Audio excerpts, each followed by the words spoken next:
Bismillahirrahmanirrahim.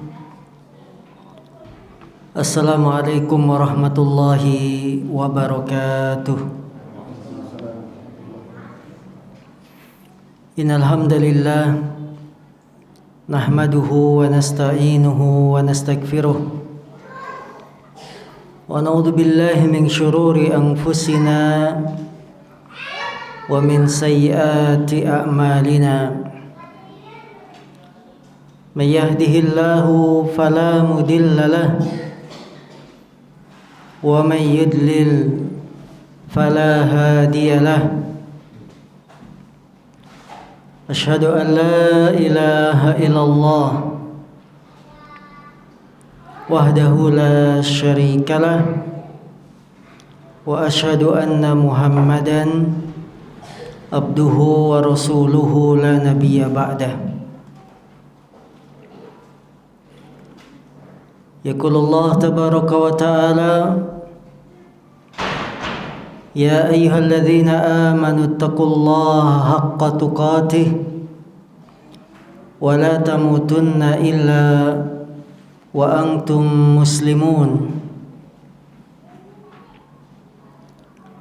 وقال أيضا يا أيها الناس اتقوا ربكم الذي خلقكم من نفس واحدة وخلق منها زوجها وبث منهما رجالا كثيرا ونساء واتقوا الله الذي تساءلون به والأرحام إن الله كان عليكم رقيبا.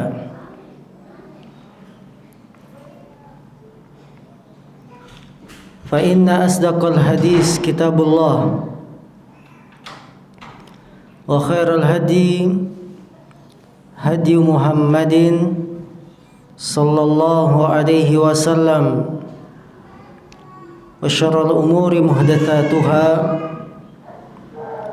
فإن كل محدثة بدعة وكل بدعة ضلالة وكل ضلالة في النار. Kaum muslimin yang dimuliakan Allah Subhanahu wa taala, hari ini kita sudah masuk tanggal 4 Sya'ban. Tanggal berapa? 4 Sya'ban. Bulan Sya'ban adalah bulan yang kata Nabi bulan diangkatnya amalan. Bulan ketika amalan kita diperlihatkan kepada Allah Subhanahu wa taala.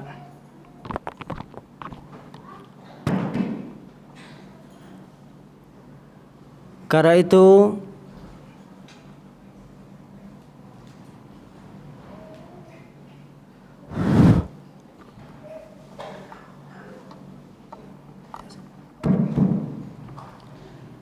itu Nabi yang mulia sallallahu alaihi wasallam di bulan Sya'ban beliau banyak berpuasa. Kata beliau, dan aku ingin ketika amalanku diangkat aku dalam keadaan puasa. Bulan Sya'ban adalah bulan yang kebanyakan manusia lalai karena mereka pikir Ramadan masih lama, ternyata sudah Sya'ban. Berarti sekarang tanggal 4, 25, 26 hari lagi ke depan kita berjumpa bulan Ramadan.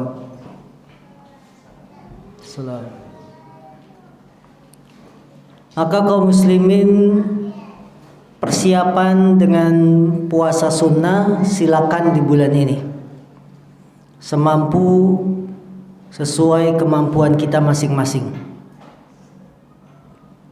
sebagai pemanasan sebelum berjumpa dengan bulan Ramadan. Karena Ramadan ini kan 1 tahun sekali. Kalau tidak ada pemanasan sebelumnya, bisa jadi kita kaget, lemes banget, ya. Maka dengan memperbanyak puasa sunnah di bulan Sya'ban. Dan tidak ada ibadah khusus di bulan Sya'ban, sebagaimana kaum muslimin melakukan ibadah-ibadah khusus jika sudah sampai pertengahan bulan Sya'ban. Sholat malamnya, paginya puasa kalau sudah di tengah-tengah bulan Sya'ban. Itu tidak ada. Tidak pernah contoh dari Rasul SAW beliau mengkhususkan pertengahan bulan Sya'ban. Itu tidak ada. Beliau mutlak ibadah saja diperbanyak, tanpa mengkhususkan satu hari saja. Ya. Ini bulan Sya'ban, dan semoga kita semuanya kembali dipertemukan oleh Allah Subhanahu wa taala dengan bulan Ramadan. Bapak Ibu yang dimuliakan Allah Subhanahu wa taala, hari ini kita akan membahas tata cara salat Nabi sallallahu alaihi wasallam. Dari mulai takbiratul ihram. Yang pertama, takbiratul ihram maksudnya adalah ucapan Allahu Akbar. Jadi takbiratul ihram itu bukan mengangkat tangannya, tapi takbiratul ihram itu mengucapkan Allahu Akbar sebagai pembuka salat. Rasulullah mengatakan, miftahus salat at-takbir. Pembuka salat adalah takbir, maksudnya Allahu Akbar. Dan penutupnya adalah at-taslim, yaitu mengucapkan salam.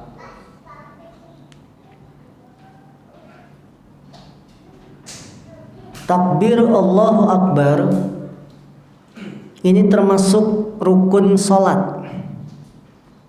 Tidak boleh ditinggalkan.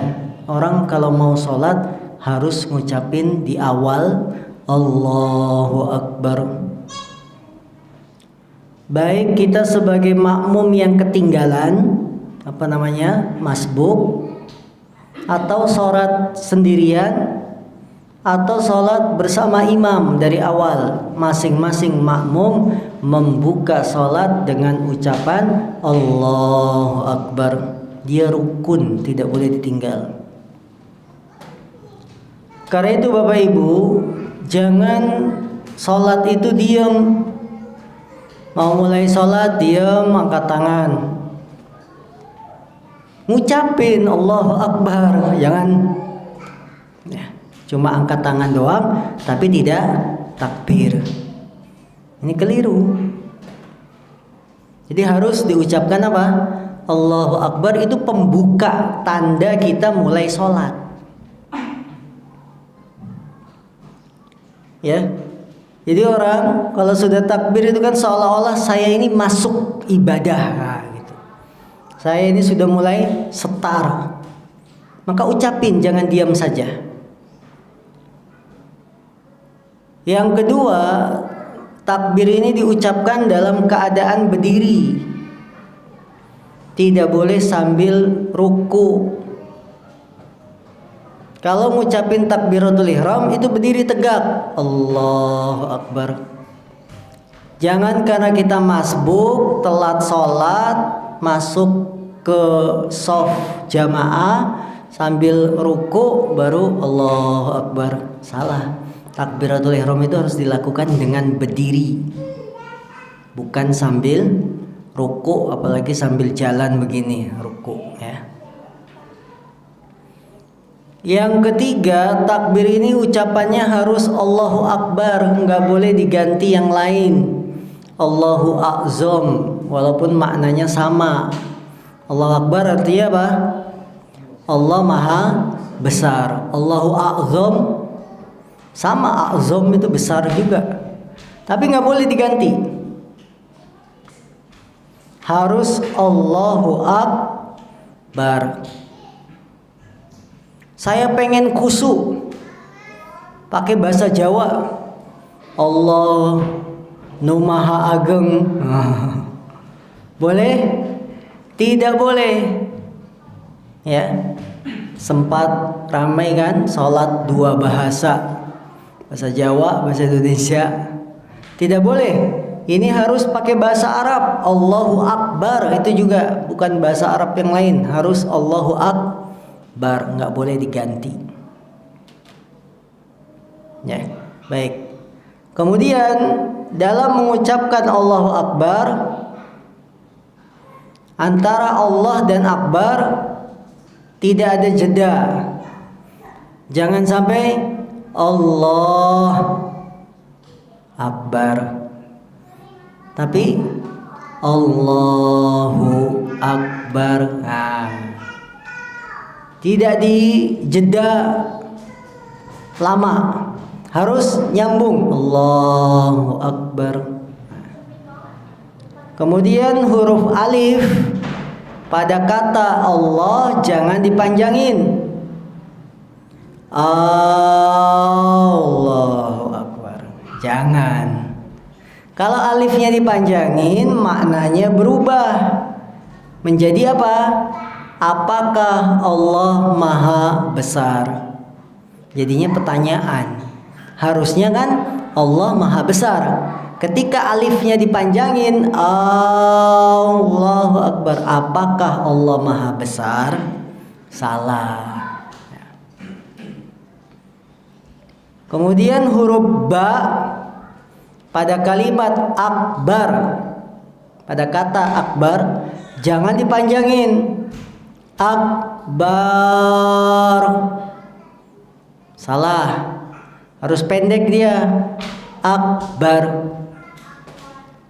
Kalau dipanjangin ba-nya akbar, jadinya gendang, alat musik. Allah adalah gendang. Waduh, bahaya. Kadang-kadang muazin itu ngikutin irama sepengennya dia. Karena asyhadu alla ilaha illallah belakangnya panjang, akbarnya juga jadi panjang. Coba kita pas azan, asyhadu alla ilaha illallah, gitu kan? Allahu Akbar jadi diikutin. Allahu Akbar. Nah, jangan. Kalau asyhadu alla ilaha illallah betul panjang belakangnya. Asyhadu alla ilaha illallah. Karena lafaz Allah kan tasdid terus panjang. Akbar jangan ngikutin panjang juga. Akbar salah. Ya, jadi kalau akbar baknya panjang itu gendang, alat musik. Ya. Kemudian takbiratul ihram ini kita sambil mengangkat tangan sejajar dengan bahu, ini bahu, pundak, atau dengan telinga. Ya, telinga ini boleh sejajar begini, boleh juga agak turun sejajar dengan apa? Pundak. Semuanya ada contoh. Dalam keadaan jari jemari tidak dikepel, ya, gini. Tidak juga direnggangkan, gini. Tapi apa? Sedang. Nah, tidak dikepel, tidak direnggangkan. Ya, angkatnya setinggi pundak atau telinga. Jadi jangan sampai begini. Nah, itu ciluk bak kalau gitu. Ya, nah itu. Kemudian dihadapkan ke kiblat. Ini jari jemari ke kiblat, jangan begini. Allahu Akbar. Ada juga begini. Allahu Akbar. Betul ya? Ada yang begini? Ada. Oh. Ini tuh ke kiblat. Kiblat kita mana ya? Depan. Nah ini berdasarkan hadis anna Abdullah bin Umar radhiyallahu anhuma qala ra'aitun nabiyya sallallahu alaihi wasallam ibtataha takbira fi salat farafa'a yadayhi hina yukabbiru hatta yaj'alahuma hadwa mankibai. Abdullah bin Umar beliau berkata, aku melihat Nabi SAW membuka salatnya dengan takbir. Beliau mengangkat kedua tangannya sejajar dengan bahu pundak ketika takbir. Hadis riwayat Imam Bukhari. Dalam riwayat yang lain,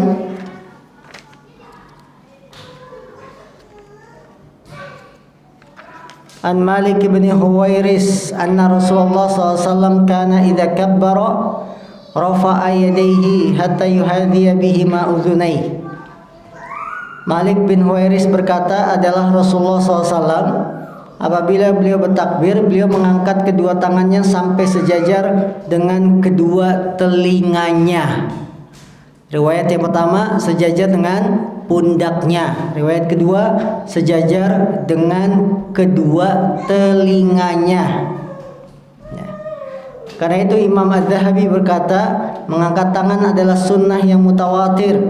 Imam Ibnu Hajar mengatakan tidak ada dalil yang sahih yang menunjukkan perbedaan dalam masalah mengangkat tangan antara pria dan wanita.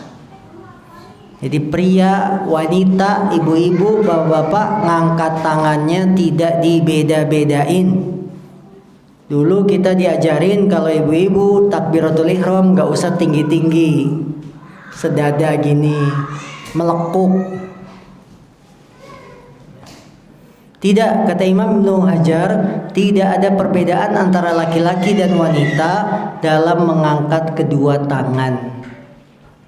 Ya, caranya sama. Jari tangan ke depan, tidak dikepel, ya, tidak direnggangkan, mengangkat setinggi pundak atau setinggi telinga, dua-duanya boleh. Setinggi pundak, Allahu Akbar. Nah, ini pundak nih, sudah diukur. Setinggi telinga, Allahu Akbar. Nah, ini telinga kan, itu.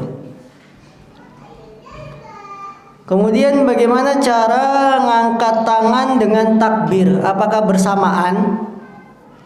Allahu Akbar, ini bersamaan.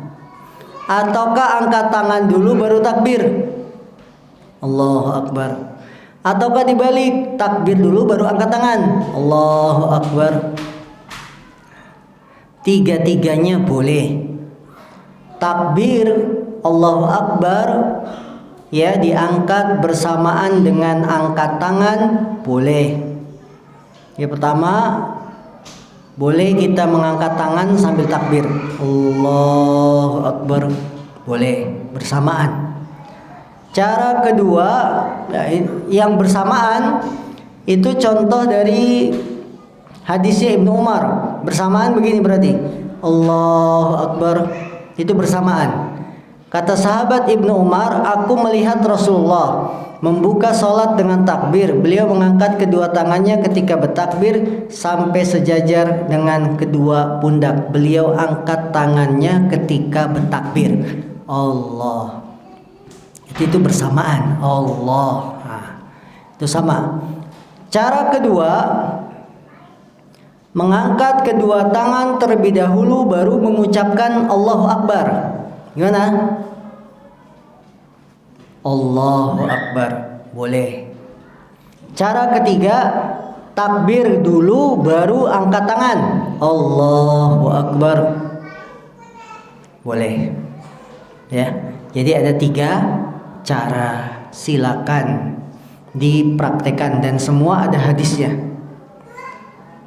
Ibnu Umar mengatakan Rasulullah apabila berdiri untuk sholat, beliau mengangkat kedua tangannya sampai sejajar dengan pundak, kemudian baru takbir. Berarti ini ngangkat tangan dulu baru takbir. Rasulullah apabila sholat, beliau bertakbir, kemudian baru angkat tangan. Nah, takbir berarti Allahu Akbar, baru angkat tangan. Itu 3-tiganya boleh dilakukan bersamaan. Angkat tangan sambil takbir, ngucapin takbir dulu baru angkat tangan, boleh. Angkat tangan dulu baru takbir Allahu Akbar juga boleh. Apa hikmahnya kita dianjurkan mengangkat tangan dalam sholat? Satu, mencontoh Nabi Muhammad Sallallahu Alaihi Wasallam. Nabi Muhammad kalau sholat beliau mengangkat tangan, Allahu Akbar. Dan ini hikmah yang paling besar, kita diajarkan mengikuti Nabi Sallallahu Alaihi Wasallam. Hikmah yang kedua, sebagai isyarat bahwa seorang hamba telah membuka tabir antara dirinya dengan Allah, seolah-olah dia siap untuk bermunajat, berkomunikasi dengan Allah di awal. Allahu Akbar. Nah, jadi kita mulai ini, sekarang kita mulai munajat, doa kepada Allah. Hikmah yang lain, kita diperintahkan angkat tangan ketika takbir supaya seluruh anggota badan itu ikut bergerak ketika sholat, merasakan ibadah. Mulut baca doa, Allah Akbar, kemudian ini wajah tuh, tangan angkat tangan, mata lihat ke bawah, kaki nanti digunakan sujud. Semua anggota badan bergerak untuk ibadah kepada Allah. Itu hikmahnya kenapa kita disuruh ngangkat tangan, supaya semua anggota badan kita bergerak, ya kan? Mata melihat ke bawah, pikiran fokus. Kemudian apalagi yang bergerak? Tangan, kaki bergerak semua itu. Jari bergerak nggak? Bergerak. Tahiyat kan? Nah, telinga bergerak nggak? Susah ya telinga bergerak. Kepala bergerak. Gerak, salam ke kanan kiri, assalamualaikum. Jadi hikmahnya angkat tangan itu untuk semua anggota badan itu merasakan ibadah. Ya, ini takbiratul ihram. Kemudian setelah takbir,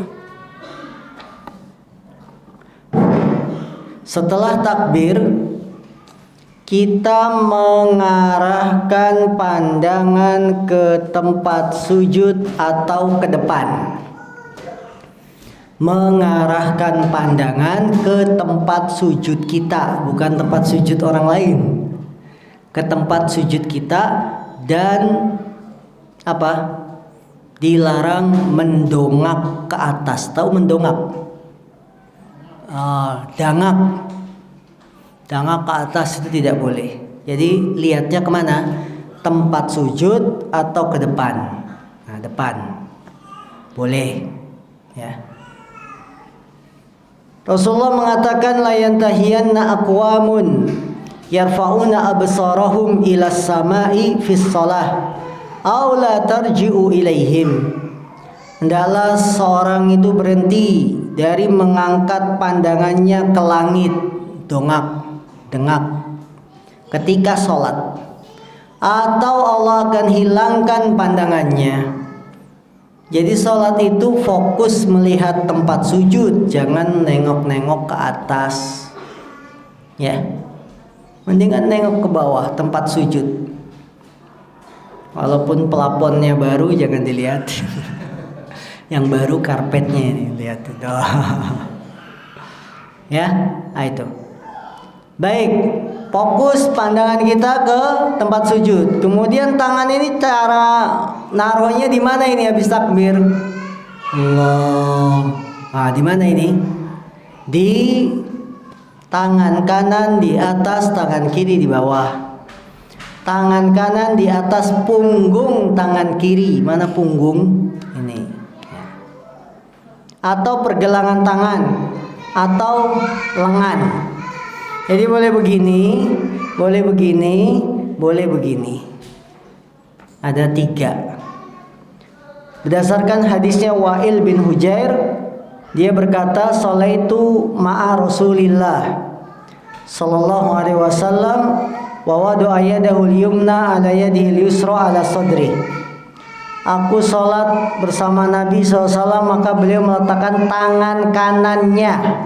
Beliau meletakkan tangan kanannya di atas tangan kirinya. Jangan kebalik, tangan kiri di atas, jangan. Tangan kanan yang di atas. Kemudian diletakkan di dada, sini dada, ya. bukan di pusar. Dalam hadis yang lain, summa wada'u yadahul yumna ala dhahri kaffihi al-yusra wa rusgi wasaid. Kemudian beliau meletakkan tangan kanannya di atas punggung telapak tangan kiri, pergelangan tangan dan lengan tangan. Punggung, pergelangan, lengan boleh. Ya, jadi kita meletakkan tangannya itu di dada. Di dada, bukan di atas dada begini, bukan. Ini kan dada, di atasnya begini, enggak. Di dada.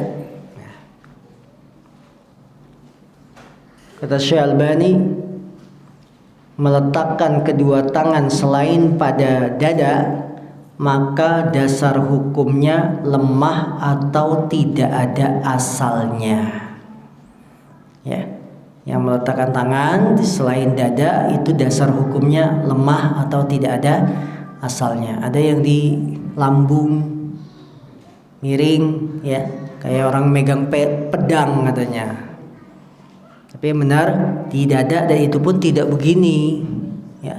Tapi di itu di dada kita, nempel itu. Baik, kalaupun ada yang meletakkan di perut, sah nggak sholatnya? Sah. Naruh tangannya di perut, sah nggak? Sah. Karena itu sunnah, bukan rukun sholat. Rukun sholat itu ucapan Allahu Akbar. Letakkan tangan itu sunnah sholat. Ya, tidak dikatakan, batal kamu sholatnya. Kenapa? Itu naruh tangannya di pusar. Enggak. Sah, cuma dia telah kehilangan keutamaan mengikuti sholatnya Nabi SAW. Karena orang yang mencontoh sholat Nabi, dia dapat keutamaan tambahan. Sholatnya sah, dapat pahala tambahan karena mencontoh tata cara sholat Rasulullah SAW.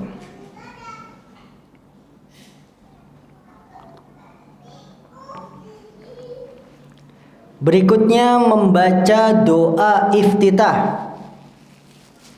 Kita sudah takbir, sudah letakkan tangan, baca apa? Iftitah. Dan doa iftitah itu banyak. Ada lafaz yang berbunyi Allahu Akbar kabira, walhamdulillahi katsira, wa subhanallahi bukratan wa asila. Bisa juga wajjahtu wajhiya lilladzi fataras samawati wal ard hanifa wa ma ana minal musyrikin inna salati wa nusuki wa mahyaya wa mamati lillahi rabbil alamin la syarika lahu wa bidzalika umirtu ana minal muslimin. Yang sering kita hafal ya, inni wajjahtu. Bisa juga yang lebih panjang, Allahumma ba'id baini wa baina khataaya kama ba'atta bainal masyriqi wal maghrib. Allahumma nakini min khataaya kama yunaqqa thawbul abyadu minad danas. Allahumma ighsilni min khataaya bil salji wal ma'i wal barad. Bisa. Atau juga doa iftitah yang lain, subhanakallahumma bihamdik wa tabarakasmuk wa ta'ala jadduk wa la ilaha ghairuk. Silakan diamalkan aneka macam doa-doa iftitah. Karena doa-doa yang beragam ini boleh kita amalkan, dihafalkan. Dan boleh gantian. Salat maghrib baca inni wajjahtu, salat isya baca Allahumma ba'id.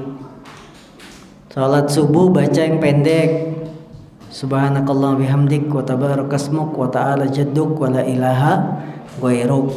Selang-seling. Apa hikmahnya kita diberikan pilihan? Satu, ini sesuai kemudahan agama Islam, bahwa Islam itu agamamu mudah. Kalau cuma doanya yang panjang saja, mungkin ada orang yang nggak bisa hafal-hafal, tapi dia diberi pilihan ada yang pendek. Kedua, doa iftitah itu banyak macamnya. Hikmahnya apa? Supaya tidak bosan. Karena kalau kita hafal cuma satu doa, barangkali kita bosan doanya itu doang. Yang ketiga hikmahnya, dengan menghafal berbagai macam doa iftitah ini menjaga syariat Islam, menjaga sunnah. Kalau kita ada yang gak hafal, bisa jadi sunnah ini hilang lama-lama. Tapi coba kalau kita hafal, sunnah akan terus terjaga. Oh iya, doa iftitah itu bukan cuma inni wajah tuh. Sehingga kita tidak cepat-cepat menuduh orang, oh agama baru. Kenapa? Iftitahnya lain, Allahumma ba'id. Saya nggak pernah dengar itu Allahumma ba'id. Yang saya tahu ini wajah tuh. Lah iya mas, sampean belajarnya cuma ini wajah tuh. Padahal ada doa yang lain. Gara-gara tidak hafal doa-doa yang lain, akhirnya menuduh orang bawa ajaran agama barulah dan lain-lain. Padahal itu ada hadisnya.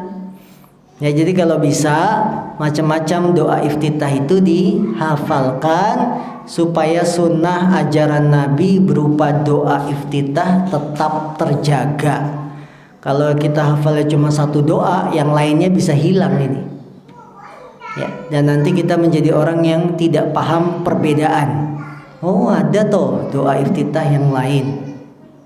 Coba Bapak yang hadir ini, pernah dengar gak doa iftitah subhanakallah bihamdik wa tabarakasmuk wa ta'ala jadduk wa la ilaha ghairuk? Ya kan? Mungkin dari kita baru pertama dengar. Jangan aneh dulu, jangan nuduh macam-macam dulu. Ini ajaran apa doa iftitahnya kayak begitu? Ini ada sunnahnya. Karena kita tidak hafal, jadinya kita tidak tahu. Ternyata ada yang lebih ringkas dari ini wajah tuh. Ya. Inilah hikmah macam-macam doa iftitah, lebih dari satu bentuk, sampai ada 4 yang saya bawakan dalam buku ini. Setelah baca doa iftitah, baca ta'awud. Apa ta'awud? A'udzu billahi minasyaitonir rajim. Ini dilakukan pada rakaat pertama saja. Baca ta'awud itu dilakukan pada rakaat ke-1 saja. Ya. Karena Allah berfirman, wa idza qara'tal qur'ana fasta'id billahi minasyaitonir rajim.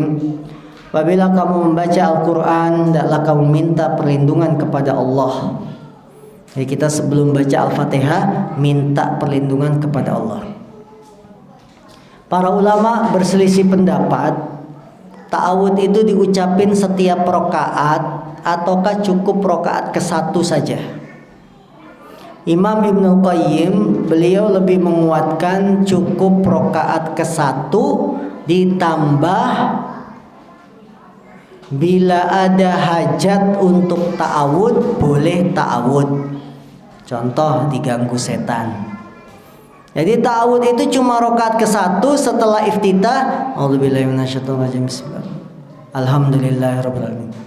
Rakaat kedua mau baca Al-Fatihah lagi, nggak usah ta'awud. Kata Imam Ibnu Qayyim, nggak perlu ta'awud lagi, kecuali kita diganggu setan di tengah-tengah sholat, boleh ta'awud. A'udzubillahi minasyaitonirrajim.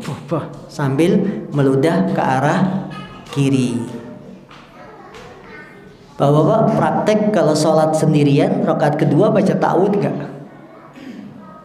Hah? Langsung Al-Fatihah? Nggak baca kan ta'awud? Nggak, ta'awud itu cuma rakaat ke-1 habis baca iftitah. Ya.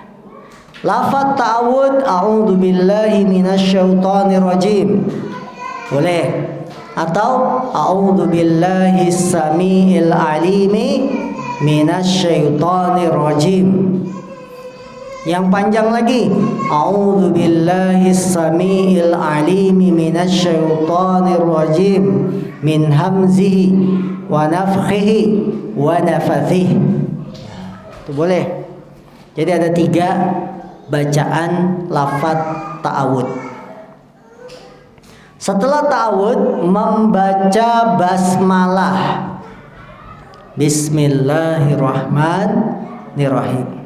Ya. Sebelum kita mulai Al-Fatihah, baca dulu apa? Basmalah, bismillahirrahmanirrahim. Dan ini kalau sholat sendirian, sholat berjamaah dibaca dengan suara yang pelan, tidak dengan suara yang keras. Walaupun kalau ada yang bismillahnya dikeraskan boleh. Anas bin Malik mengatakan, "Shalaitu khalfan Nabi sallallahu alaihi wasallam wa Abi Bakrin wa Umar wa Utsman falam yajharu bi bismillah." Kata sahabat Anas bin Malik, aku sholat di belakang Nabi sallallahu alaihi wasallam, di belakang Abu Bakar, di belakang Umar dan Utsman. Mereka semua tidak mengeraskan bismillahirrahmanirrahim. Nabi, Abu Bakar, Umar, Utsman, ya. Jadi kata Anas, saya sholat di belakang Nabi, di belakang Abu Bakar, di belakang Umar, di belakang Utsman, dan mereka semua tidak mengeraskan bacaan bismillahirrahmanirrahim. Tapi baca nggak? Baca, cuma pelan. Bismillahirrahmanirrahim. Alhamdulillahirabbil alamin.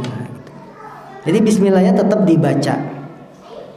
Para ulama berselisih pendapat, bismillah itu termasuk ayat surat Al-Fatihah atau bukan.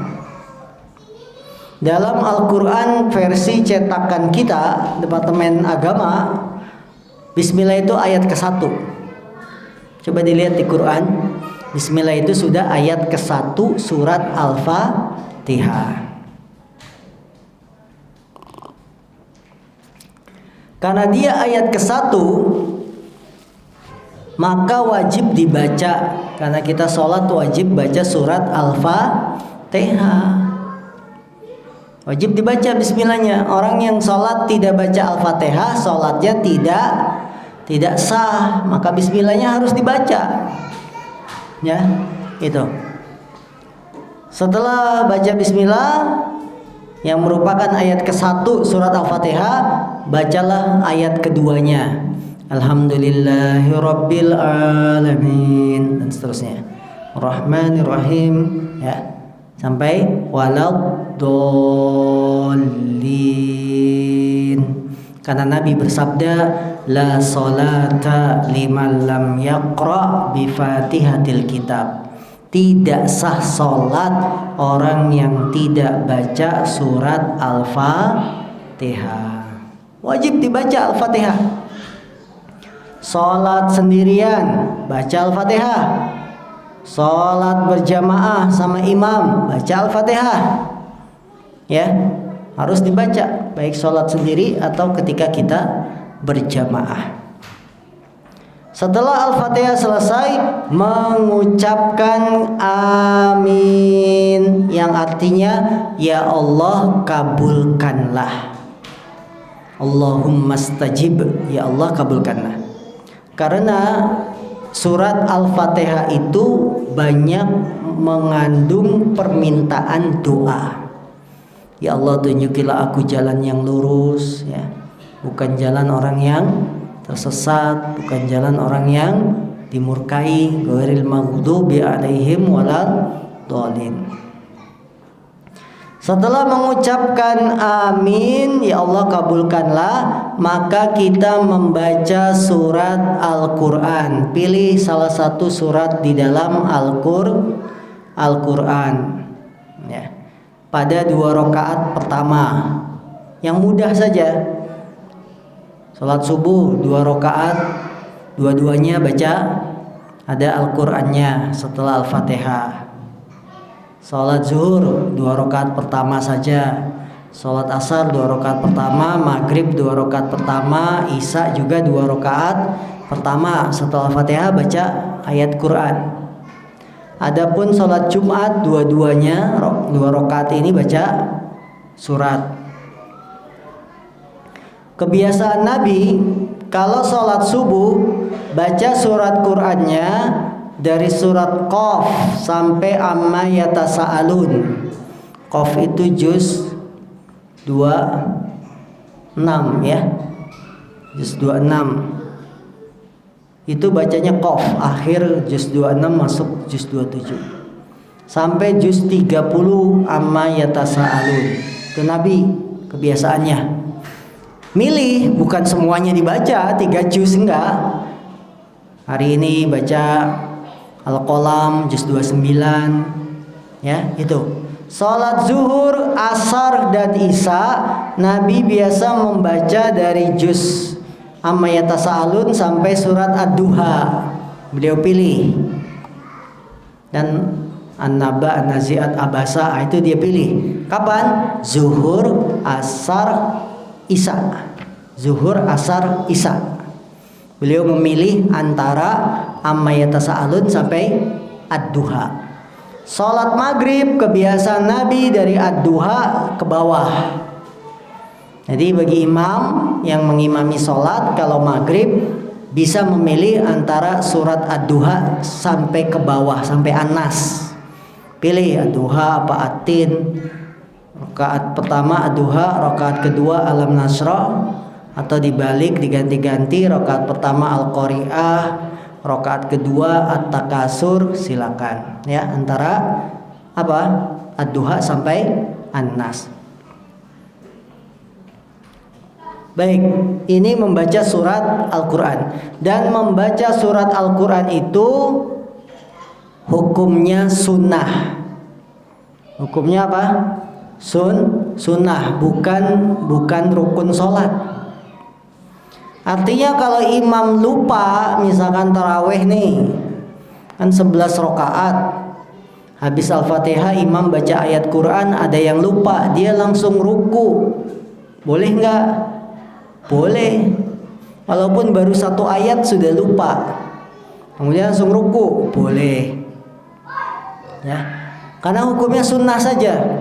Atau kita lupa sholat sendirian di rumah, sholat subuh kebetulan hujan, atau lagi sakit kita, sholat subuhnya di rumah, habis Al-Fatihah tidak baca Al-Quran, waladhdallin amin, langsung ruku, Allahu Akbar.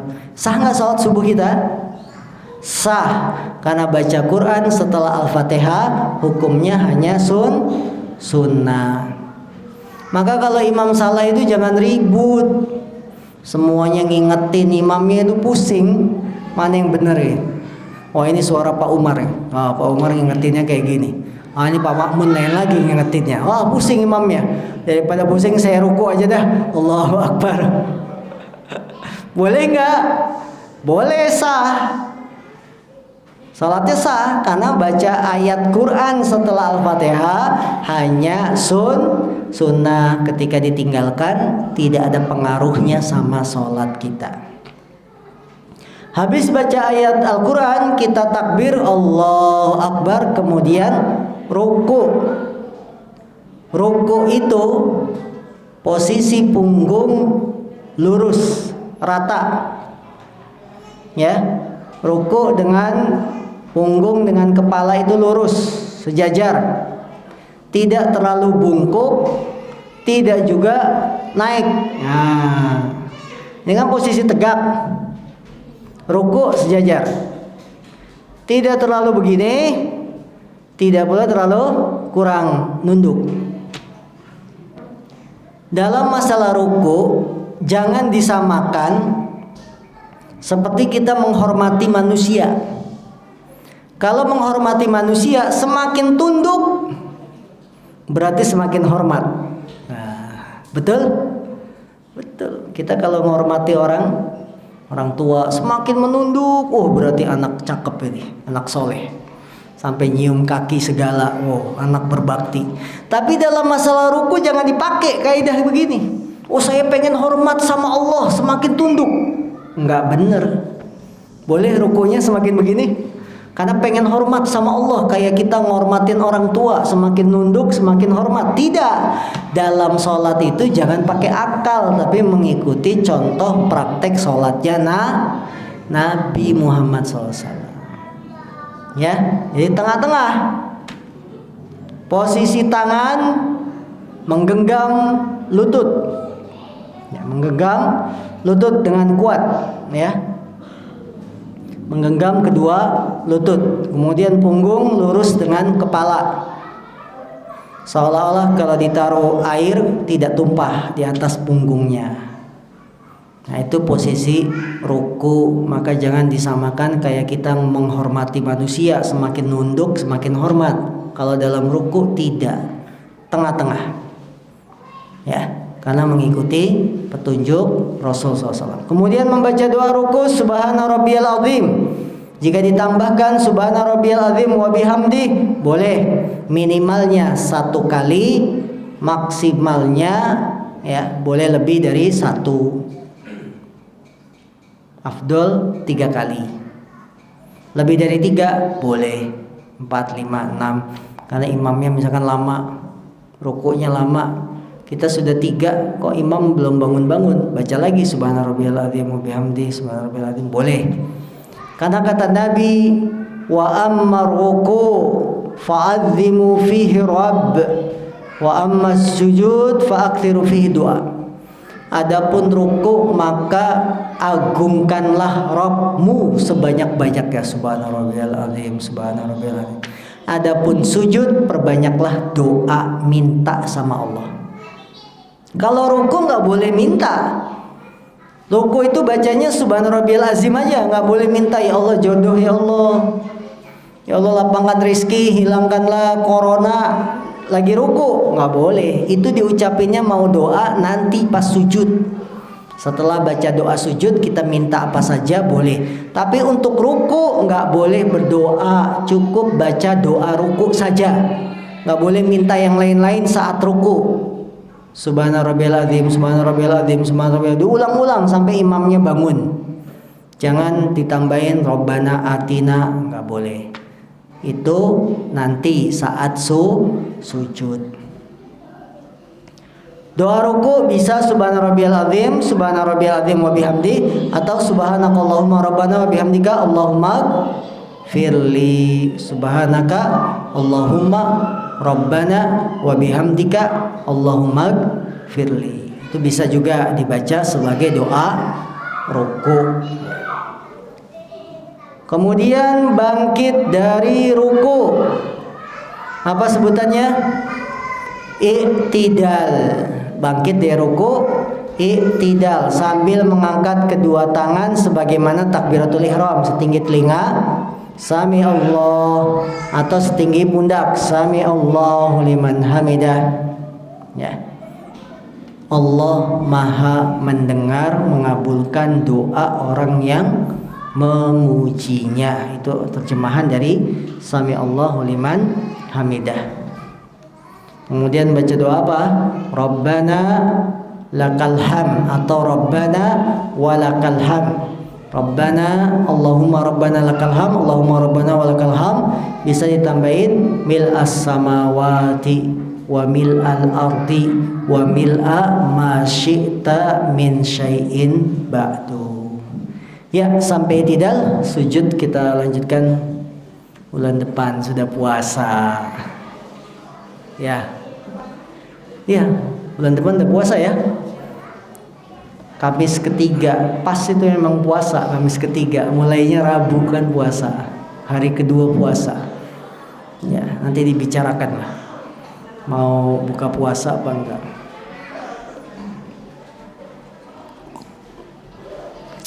Ada pertanyaan silakan.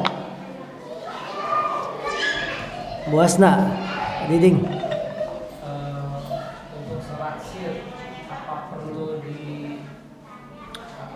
Dilapaskan bacaan-bacaan salatnya.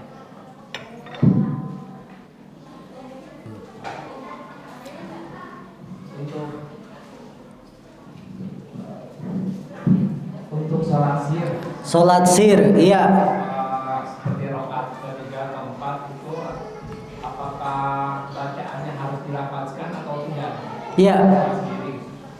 Bila kita salat sendiri atau sholat sir kayak zuhur, asar, doa-doanya perlu dilafazkan nggak?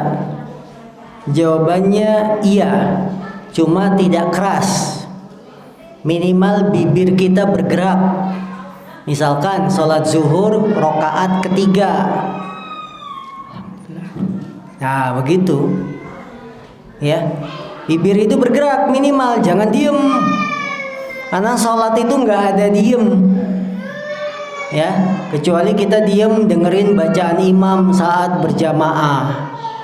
Ketika sholat maghrib isya kan imamnya baca panjang ayatnya, kita diam dengerin, itu betul. Tapi kalau bacaan sholat, ruku, sujud, baca surat, maka tidak ada diam, harus terucap, minimal bibir kita bergerak, harus terlafatkan. Itu bibir bergerak. Subhana rabbiyal azim. Jangan dalam hati. Kalau di dalam hati dia tidak kena hukum, belum dikatakan baca. Yang diucapkan di dalam hati itu bukan bacaan. Makanya kalau kita ngomong dalam hati ketika sholat tidak batal.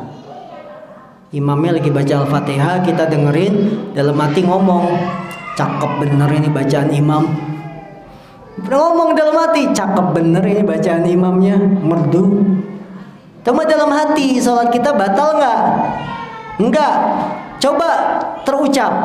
Imamnya lagi baca Al-Fatihah, kita di belakang, duh imam, cakep bener bacaannya, terucap, batal. Ya, jadi yang dalam hati itu tidak ada hukumnya. Kalau akad nikah, saya terima nikahnya, ngomong dalam hati, sah nggak? Kamu saya nikahkan dengan anak saya begini, mas kawin tunai. Mana suaranya? Nggak ada, nggak sah akad nikahnya. Jadi yang di dalam hati itu tidak ada hukum, tidak dianggap sebagai ucapan, harus diucapin. Doa, lafadz akad itu harus terucap, minimal bibirnya itu bergerak. Suaranya pelan, itu sudah sah. Jadi yang namanya akad, doa-doa, bacaan-bacaan itu terucap, bukan diem, bukan di dalam hati, ya. Baik, yang lain?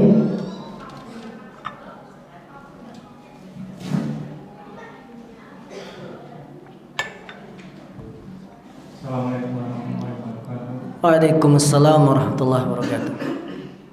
Saya menanyakan pengucapan setiap bacaan itu apakah harus sesuai dengan makhrajnya atau gimana?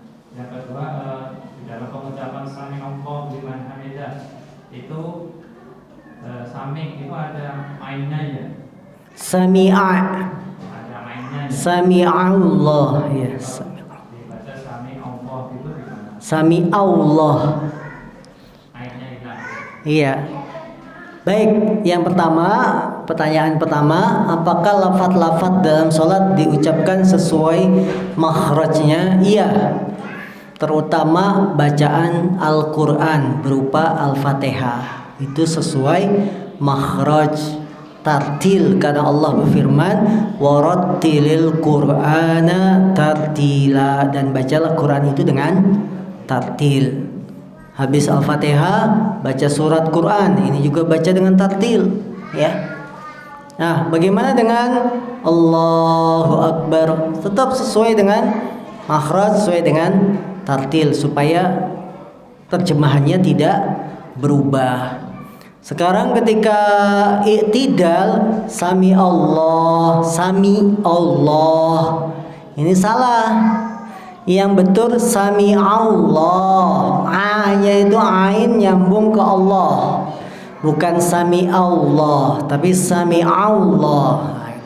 Sami'a, Allah maha mendengar doa orang yang memujinya. Sami Allahu liman hamidah. Ya. Tapi ini lebih ringan ya, lebih ringan. Kalau takbir sami Allah agak salah itu lebih ringan daripada salah Al-Fatihah. Kalau salah Al-Fatihah, salah baca surat itu lebih berat kesalahannya. Kita baca doa ruku. Subhana rabbiyal azim. Ada yang pakai azim. Pakai azim, pakai za. Bukan pakai zo. Lebih ringan daripada Quran, ya. Subhana rabbiyal azim. Azim kan harusnya begitu, ya. Itu. Nah, tapi sholatnya sah kalau bukan Al-Fatihah. Al-Fatihah itu harus benar. Kalau Al-Fatihah salah bisa sholatnya tidak sah. Kalau doa ruku, doa sujud subhana rabbiyal a'la, karena ada ain itu, hamzah, ain, lam, a'la. Jangan subhana rabbiyal a'la. Nah ini lebih ringan, sholatnya sah. Tapi kalau Al-Fatihah yang salah berat ini. Nah, ya.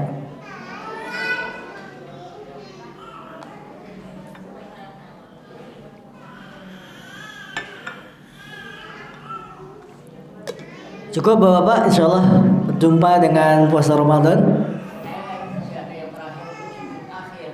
Sujud akhir, belum sujud kita, masih tidak. Belum nyampe. Ibu-ibu, paham ibu-ibu? Mau lebaran mau? Lebaran mulu ibu-ibu, puasa dulu, jangan mikirin lebaran ya. Iya, THR-nya tenang, cair. Suami nanti ditodong aja ya, THR bang. Nah, ya. Apanya? Makannya? Ya sudah kan, nggak apa-apa. Karena sholat saja tidak mampu berdiri, suruh duduk. Jadi ibadah itu kan dilakukan sesuai kemampuan kita. Allah tidak membebani seorang jiwa di luar batas kemampuan. Namanya sariawan kan sakit. Ibadah saja kalau sakit boleh duduk, boleh di rumah nggak berjamaah. Hukumnya kan wajib berjamaah. Begitu sakit ya udah baca Quran sesuai makhraj, wajib. Tapi sakit mau diapain? Nggak apa-apa ya, karena suatu yang uzur bisa menggugurkan kewajiban. Nah, subhanakallahumma bihamdika asyhadu an la ilaha illa anta astaghfiruka wa atubu ilaik. Walhamdulillahirabbil alamin. Assalamualaikum warahmatullahi wabarakatuh.